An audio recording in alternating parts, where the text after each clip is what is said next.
yun, ngayong araw nga pala bumili kami muna ng das milk tapos gatas na malapot para alagay natin dun sa kainin natin na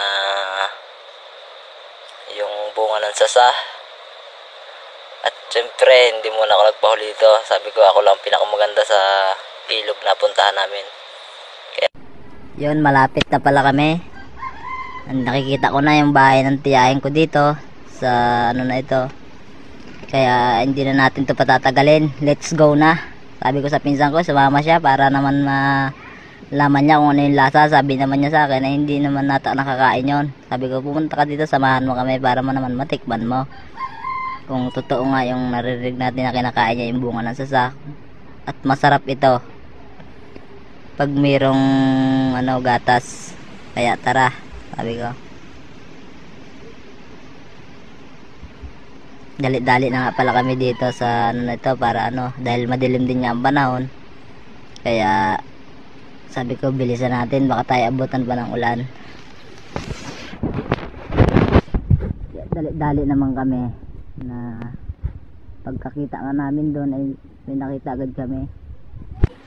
Sabi ko yun, yung bunga na yun. Nagpasikat pa nga pala dito si Puroy, tapos nagtuturo ka pala yung pinsan ko ditong maligalig yan. Makulit yan pero sabi ko hindi naman pwede kainin yun, ito na lang dahil pag matigas baka pag kinagat.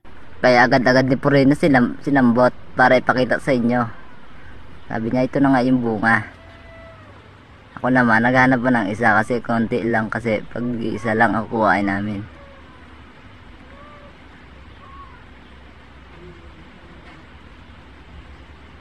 Siyempre may nakita agad ako dito din, kaya tinagpas ko na.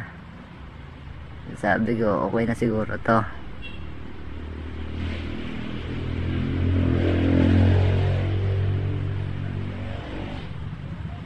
Siyempre umpisahan na namin to ngayon dahil nakadalawa na kaming buwig ng sasa. Sabi ko tara na, umpisahan na natin para matikman na natin ang lasa niya, kung kung totoo ang makakain yan.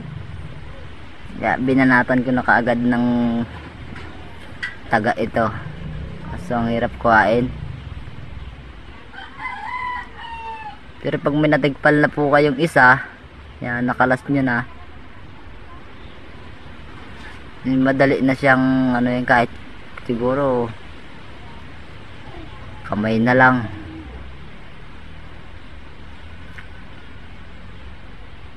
Inagaw nga pala sa amin ng akin ng bayaw ko. Sabi niya siya na lang daw kasi sanay-sanay daw siya. Kaya tinagtataga na lang dahil hindi niya makuha. Pinsan ko naman kinakagat. Sabi ko hindi madadala. Madadala dyan yung ngipin mo. Charot. Pero yan, nakuha ko na nga, inahanda ko na nga yung mga gamitin namin. Siyempre dudut-duting ko na yung dyan para matikman ko na. Ayan.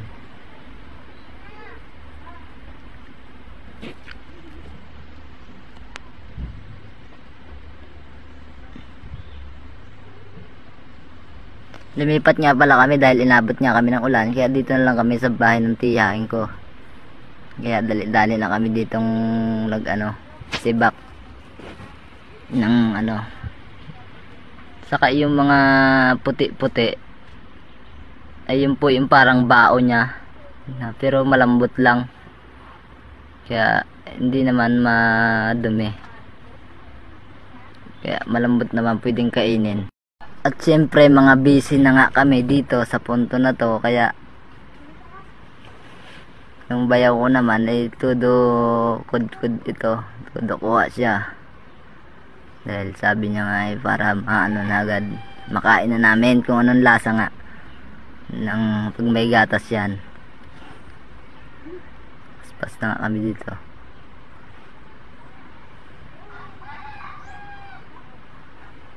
Dito taga na nga pala dito si Puroy sa na ito. Ako naman binibiklas ko na dahil pag natanggalan mo na talaga siya ng isa, pwede na talaga siyang kamayin, maalwa na siyang bunutin.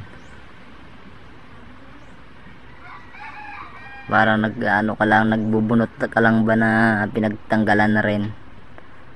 Ayan, kaya paspas na kami dito kasi Ay tapos na. Yan, makikita nyo na. Siyempre, rarampa muna ako dito. Siyempre, masaya na ako, excited na talaga ako dyan. Sabi ko, lalagyan ko na talaga ng gatas para makain na natin. Mga pasaway nga pala yung mga kasama naming bata dito dahil gusto na nga nilang kainin. Sabi ko naman, mamaya wala pang ang gatas. Yun, natulungan naman ako dito ng aking pinsan mag ng das milk. Yan, inagaw niya ng das milk kaya hindi tumulo dahil walang sa kabila eh. Yan, binalik na nga yung mga bata in das milk dahil baka daw mainom ko pa kapag ako ang naglagay. Tinaktak ko na agad, siyempre masarap to. Ngayon ko lang tumatitikman eh. Yan, sasaid din natin. Hiningi nga pala ni Puro yung lata kasi masarap daw yun. Sabi nga, paano ba to? Tatagain ko na lang o ginawa ko na lang na gripo. Ikaw ang gripo dito ay gatas na nalabas. Sa inyo, ano bang gripo? Tubig. Sa aming gatas. Nga ko na kontento kaya dinidi ko na talaga. Charot. Sabi ko ang sarap, masim-asim. Siyempre haluin ko na yan kasi excited na talaga ako kumain yan. First time ko talaga yan makakain. Pinakain ko na pala yung pinsan ko. Yan. Kala nila ay hindi masarap pero natikman nila ayos. Sabi nila ang sarap, pwede nating ulit-ulitin to. Sabi ko naman pwede naman, kaso baka lang magalit yung may-ari ng puno ng sasa kasi inuubos natin yung bunga ng sasa nila, baka wala na silang mapakanabangan sa sunod. Nasarapan niya rin pala yung mga bata dito, yan, kaya nagpasubo na rin sa akin. Nabitin niya pala yung pinsan ko kaya yan, ginimod-imod na yung lata. Siyempre mas masarap daw yung purong gatas, kaya siyempre kumain na rin ako. Kaya